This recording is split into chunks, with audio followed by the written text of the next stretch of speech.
हे भगवान जी, ये मानसून का महीना तो बड़ी आफत मचाता है। इतनी तेज आंधी तूफान में आग भी नहीं जल रही है, बस रोटी बनने तक बारिश ना हो।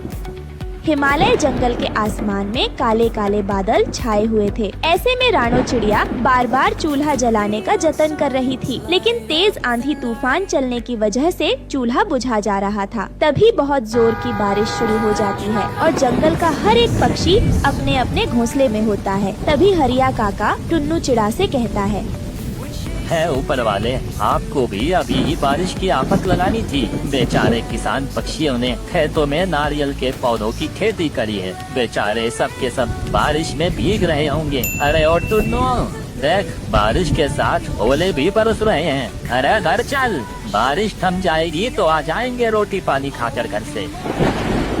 हरिया काका, बादल इतनी जोर जोर से गरज रहा है, लगता नहीं है कि बारिश रुकेगी। अगर खेतों में पानी भर गया तो सारी की सारी नारियल की फसल बर्बाद हो जाएगी। बड़ा नुकसान हो जाएगा इस बार किसी भी हालत में मुझे अपने घर को पक्का करवाना है और मेरी सारी उम्मीद इस नारियल की खेती पर ही निर्भर है। आप जाओ, मैं खेतों में नाला बना कर आऊँगा, आपके भी बना दूंगा ताकि पानी पास होकर नहर में चला जाएगा।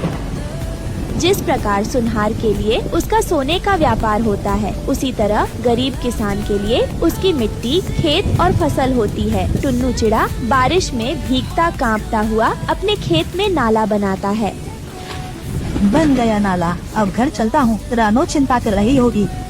तभी बहुत से पक्षी बारिश में भीगे हुए नारियल के पेड़ों पर आकर बैठ जाते हैं, जिससे एक नारियल टपक कर नीचे गिरता है, जिसे लेकर टुन्नू चिड़ा घर आ जाता है, जहां बारिश का पानी रोकने के लिए रानो और उसकी बेटी गुड़िया बर्तन ली खड़ी थी। अरे ये क्या, रानो पूरा घर तो जगह जगह से टपक रहा है। पिताजी, माँ बहुत देर से बर्तन लेकर खड़ी है। मैंने कहा आराम कर लो, ये सारा पानी मैं निकाल दूंगी बाहर।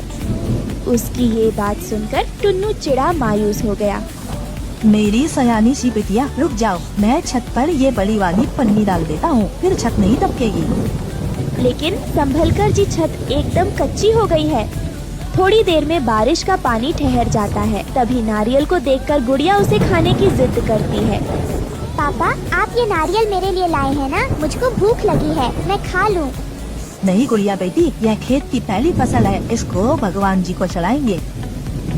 बारिश में भीगते हुए टुन्नू मंदिर में ले जाकर नारियल चढ़ा देता है, मगर वो रात जंगल के हर एक पक्षी को भूखे रहकर काटनी पड़ती है। सुबह होते ही सूरज की किरण फूटने के साथ सभी किसान अपनी गाय बैलों को लेकर खेत पर चल देते हैं, मगर अभी भी आसमान बरसाती काली घटाओं से घिरा पड़ा था।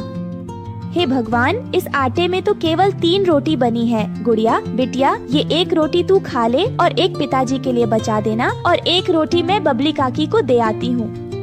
रानो बबली कबूतरी के घोंसले में आती है, जहाँ एक खाट पर वो पड़ी हुई थी।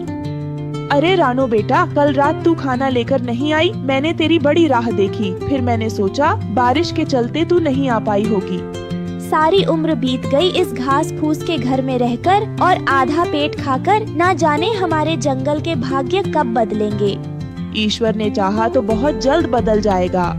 काकी, इस बार तो गांव के सारे किसानों ने अपने खेत में नारियल उगाए हैं। मगर क्या फायदा इतना खून पसीना बहाकर? बेचारे गरीब किसान फसल उगाते हैं और मुखिया जबरन खरीद लेता है। मेहनत का वाजिब दाम भी नहीं देता। ला, तू रोटी खिला दे।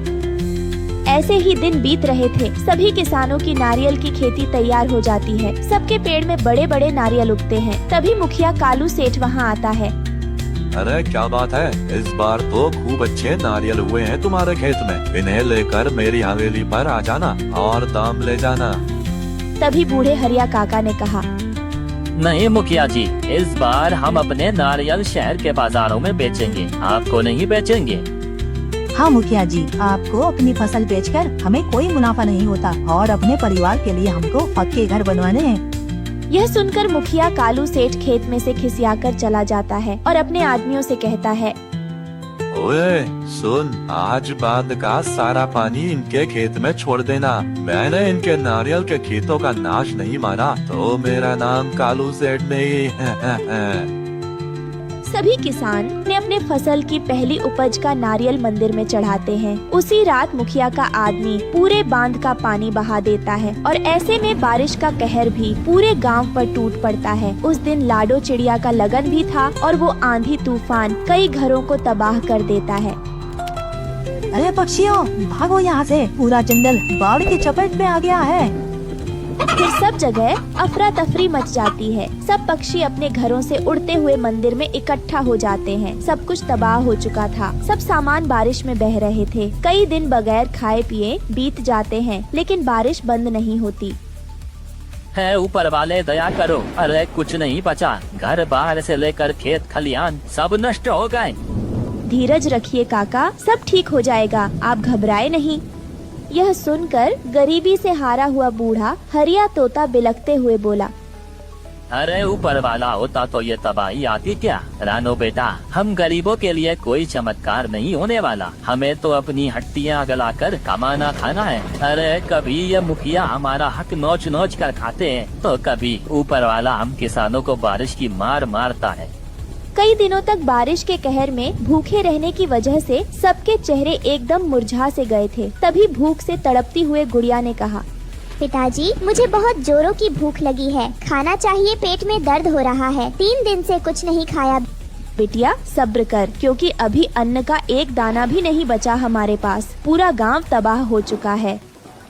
धीरे धीरे करके सबकी आशा टूट रही थी। कई दिन इसी तरह बीत जाते हैं, मानो भगवान हिमालय के जंगल में रहने वाले पक्षियों की परीक्षा ले रहे थे। सब हाथ जोड़े आंसू बहा बहा कर बारिश के थमने की विनती कर रहे थे। तभी एक सप्ताह के बाद बारिश थमने लगती है और पानी का भाव कम होने लगता है। लेकिन पूरा का पूरा जंगल तहस नहस हो चुका था। सब हिम्मत हार जाते हैं।